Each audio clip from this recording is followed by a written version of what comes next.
Hey guys, what's up? It's me UV and you are seeing UVS Boleto UV Studies.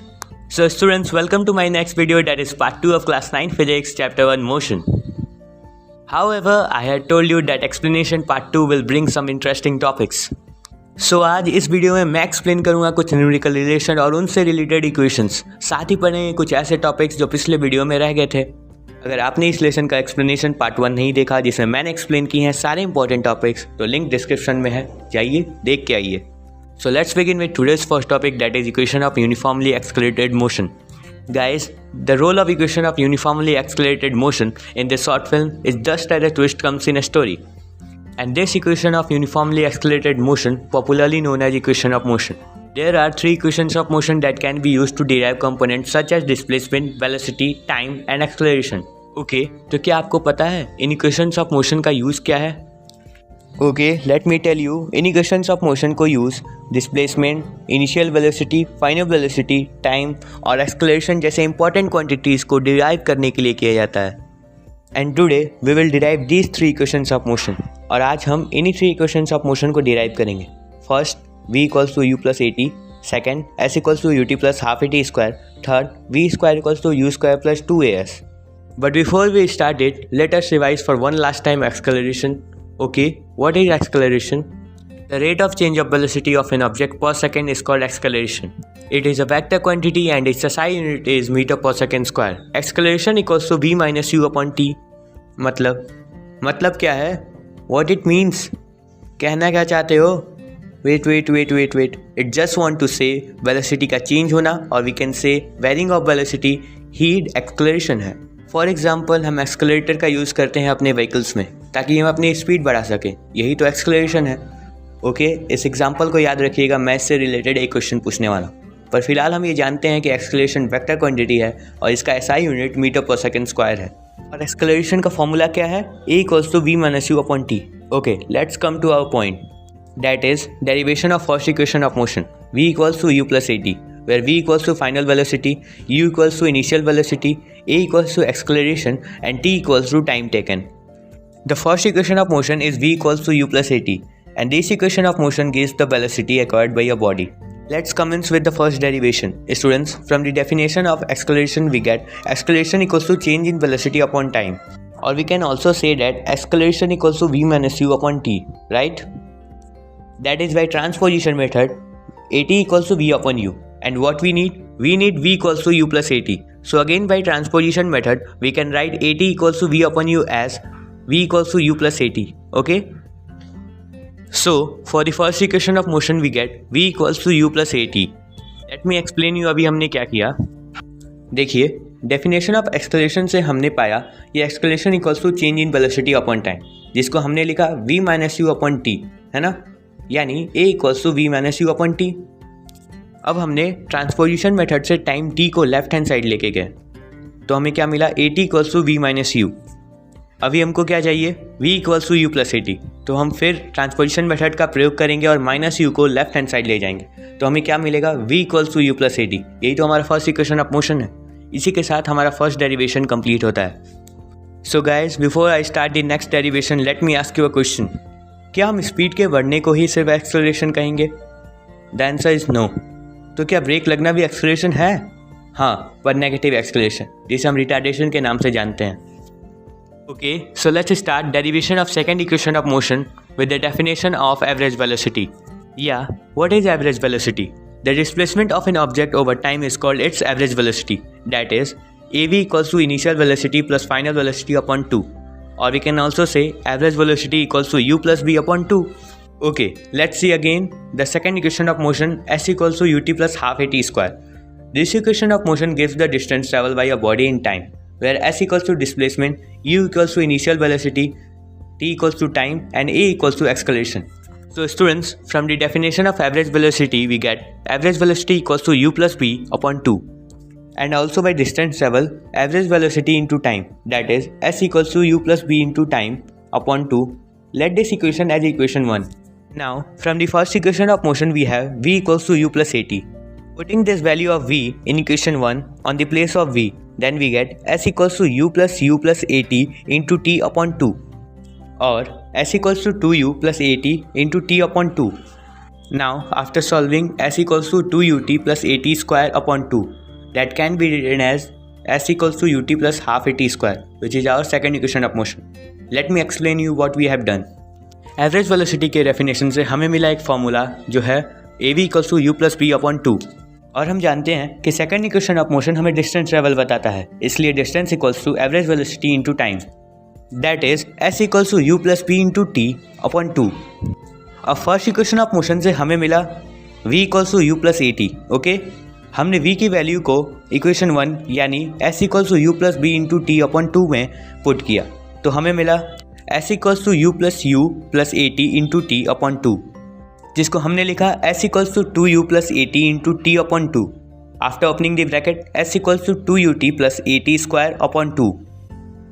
अभी अपने को क्या चाहिए, s equals to ut plus half at square, तो हमने s equals to 2ut plus at square upon 2 को s equals to ut plus half at square में लिख दिया। यही तो हमारा सेकंड इक्वेशन ऑफ मोशन है, यानी सेकंड डेरिवेशन भी हमारा कंप्लीट होता है। And before I start the derivation of third equation of motion, let me ask you a question again. When we can say that acceleration takes place, means what are the signs of acceleration? Did you know? Okay, let me tell you. The signs of acceleration depends on two factors. Acceleration दो factors पे depend करता है। पहला, direction of motion. दूसरा, rate of change of speed, यानी magnitude. Okay, coming to our derivation. The third equation of motion is v square equals to u square plus 2as. It gives the velocity acquired by a body in traveling a distance, where v equals to final velocity, u equals to initial velocity, a equals to acceleration, and s equals to distance. So let's start the derivation. Okay, from the first equation of motion we get v equals to u plus at, squaring both sides. v square equals to u plus at का whole square. Let's open the bracket. v square equals to u square plus 2u at plus at square, जिसको हम लिख सकते हैं v square equals to u square plus 2u at plus a square t square. अभी हम एक value add करेंगे जिसे मैं बताऊंगा हमने क्यों किया इसे add. v square equals to u square plus 2u at plus 2 upon 2 a square t square. After factorization v square equals to u square plus 2a bracket u square plus half at square bracket close. If we will see the equation that is in bracket, then we will find it is a second equation of motion. From second equation of motion we get s equals to ut plus half at square. Okay. Let v square equals to u square plus 2a into ut plus half at square as equation 1. Now after getting the value we can write s in equation 1 at the place of ut plus half at square. And for the third equation of motion we get v square equals to u square plus 2as. Let me explain you again that what we have done. तो देखो हमने क्या किया, हमने first equation of motion v equals to u plus at को लिया, फिर हमने दोनों साइड यानी लेफ्ट हैंड साइड और राइट हैंड साइड स्क्वायरिंग की, that is v square equals to u plus at का होल स्क्वायर। फिर हमने ब्रैकेट ओपन किया, v square equals to u square plus 2u at plus at square. अब हमें value क्या मिला, v square equals to u square plus 2u at plus a square t square. V square equals to u square plus 2u at के बाद 2 upon 2 add करके हमने a square t square लिखा। Remember 2 upon 2 का कोई value नहीं है, इसका मतलब 1 होता है। Now we can write v square equals to u square plus 2a bracket u square plus half at square bracket close. इसे हम इक्वेशन 1 मानते हैं। सो स्टूडेंट्स, अगर हम ब्रैकेट वाले इक्वेशन को देखें तो सेकंड इक्वेशन ऑफ मोशन है। सेकंड इक्वेशन ऑफ मोशन से हमें क्या मिला, s equals to ut plus half at square. तो क्या हम ब्रैकेट वाले इक्वेशन की जगह s लिख सकते हैं? हाँ, बिल्कुल लिख सकते हैं। तो हमें क्या मिला, v square equal to u square plus 2as। यही तो हमारा थर्ड इक्वेशन ऑफ मोशन है। So derivation 3 is also completed. Now it's time for solving some easy questions based on equation of motion. तो अपने रफ कॉपीज निकाल लीजिए और चलिए सॉल्व करते हैं। वेट स्टूडेंट्स, इससे पहले हम कोई क्वेश्चन सॉल्व करना स्टार्ट करें जो कि इक्वेशन ऑफ मोशन पे बेस्ड हो, हमें कुछ पॉइंट्स याद रखने की ज़रूरत है। तो चलिए उन पॉइंट्स को जान लेते हैं। First point, if a body starts from rest it's initial velocity will be 0। क्या कह रहा है, अगर कोई बॉडी रेस्ट पोजीशन से स्टार्ट पोजीशन में आती है तो उसका इनिशियल वेलोसिटी 0 होगा। सेकंड पॉइंट क्या है, if a body comes to rest its final velocity will be 0, यानी अगर कोई बॉडी मोशन से रेस्ट पोजीशन में आएगी तो उसकी फाइनल वेलोसिटी जो होगी वो 0 होगी। Now third point, If a body moves with uniform velocity, then its acceleration will be 0. ये तो आप सबको याद ही होगा, जो मैंने लास्ट वीडियो के लास्ट रिमार्क के लास्ट लाइन में बताया था कि अगर कोई बॉडी यूनिफॉर्म वेलोसिटी के साथ चले तो उसका एक्सेलरेशन 0 होगा. That's it. तो चलिए आते हैं हम फर्स्ट क्वेश्चन पे. Moving train is brought to rest within 20 seconds by applying brakes. Find the initial velocity if the retardation due to the brake is -2 meter per second square. तो देखिए, एक moving train है जिसे आप चला रहे हो. आप 20 सेकंड्स में उसको रेस्ट में लाते हो ब्रेक अप्लाई करके. तो हमें ये फाइंड करना है कि ब्रेक लगाने से पहले उस ट्रेन की स्पीड क्या थी. उसी ट्रेन में ब्रेक अप्लाई करने के बाद उसमें रिटार्डेशन होता है -2 metre per second square. Okay, let's see what is given. Initial velocity is to be calculated. Final velocity equals to 0. Why 0? क्योंकि मैंने अभी बताया जब कोई बॉडी मोशन से रेस्ट पोजीशन में आती है तो उसका फाइनल वेलोसिटी 0 होता है. Acceleration is given -2 metre per second square and time t is 20 seconds. Students, given लिखना बहुत ज़रूरी होता है और एग्ज़ाम्स में तो सबसे ज़रूरी, जिससे हमें ये पता चलता है कि हमने क्या ढूंढना है और किस फॉर्मूले का यूज़ करना है. So here we will use first equation of motion. Now putting this given values in formula v equals to u plus at. तो v की जगह हम 0 रखेंगे, u अभी हमें फाइंड करना है, a की जगह -2 और टाइम की जगह 20. Now we get 0 equals to u plus -2 into 20. अब हम u को लेफ्ट हैंड साइड ले जाएंगे और मल्टीप्लाई करने पे हमें मिलेगा 40 metre second to the power -1.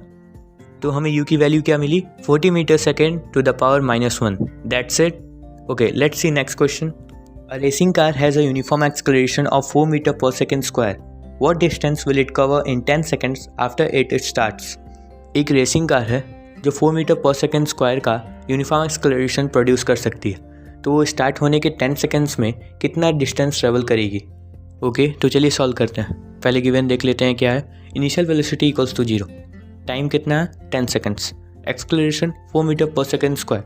Distance क्या है? वही तो हमें कैलकुलेट करना है. So let's find it. Now putting this values in the second equation of motion, that is s equals to ut plus half at square. Now here we get s equals to 0 into 10 plus 1/2 into 4 into 10 to the power 2. After solving this equation, the value comes s equals to 200 meter. Thus, the distance covered by the car in 10 seconds is 200 meter. Okay, let's see the next question. That is question 3rd. A scooter moving at a speed of 10 meter per second is stopped by applying brakes, which produces a uniform acceleration of -0.5 meter per second square. How much distance will be covered by the scooter before it stops? एक scooter है जो 10 metre per second के uniform speed से चल रहा है और break apply करने के बाद -0.5 मीटर पर सेकेंड स्क्वायर का यूनिफॉर्म एक्सेलरेशन प्रोड्यूस करता है. एंड ऐसे ही डीएक्सलेट करते करते स्कूटर एक जगह जाके स्टॉप हो जाती है. क्वेश्चन ये है कि ब्रेक लगने के बाद और स्कूटर के स्टॉप होने से पहले जो डिस्टेंस ट्रेवल हुआ वो कितना हुआ. So let's solve it and see what is given. Initial velocity equals to 10 metre per second. Final velocity equals to 0. Acceleration equals to -0 metre per second square. Distance we need to find. Here we will use third equation of motion. Now putting this value in the formula, v square equals to u square plus 2as. Now we get 0 square equals to 10 square plus 2 into -0.5 into s, और 0 equals to 100 minus s. अब हम क्या करेंगे, s को left hand side ले जाएंगे तो हमें वैल्यू क्या मिला, s equals to 100 metre. Thus the distance covered by scooter is 100 meter. It was easy, है ना? Okay guys, it's over for today. And your first chapter of class 9 physics is also be completed. I have given you the view of this lesson to make your learning easy. Now it's your time to show your grabbing power and learning power with your revising strength. For the video of next lesson, subscribe if you studies, press the bell icon if you liked it, then like, share, comment, and then whatever you want to do you can do, man, but don't travel studies. Okay, thanks for watching.